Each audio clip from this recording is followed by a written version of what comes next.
வணக்கம் நண்பர்களே, welcome to Sindhu cooking. இன்றைக்கு இஞ்சி பூண்டு மஞ்சள் பேஸ்ட் எப்படி அரைக்கலாம் என்று பார்க்கலாம். தேவையான பொருட்கள் 250 கிராம் இஞ்சி பூண்டு, 100 கிராம் மஞ்சள். முதல்ல இஞ்சி பூண்டு மஞ்சள் எல்லாத்துலேயும் இருக்க தோலை நீக்கி போட்டு நல்லா வாஷ் பண்ணி சின்ன சின்னதாக நறுக்கி எடுத்துக்கொள்ளுவோம். ஸோ இப்படி நீங்கள் கட் பண்ணி எடுத்துக்கொள்ளுங்க, அப்போ தான் எங்களுக்கு கெதியாக அரைப்படும். முதல்ல நாங்கள் இஞ்சியை போட்டு அடித்து எடுத்துக்கொள்ளுவோம். ஸோ இப்போது எங்களுடைய சீக்ரெட் இன்க்ரீடியன்ஸான ஆயில் இதில் சேர்த்துக்கொள்ளுவோம்.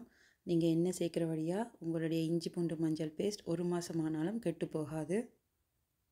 இப்போ இஞ்சி நல்லா அடித்த பிறகு நாங்கள் மஞ்சளை சேர்த்துக்கொள்ளுவோம்.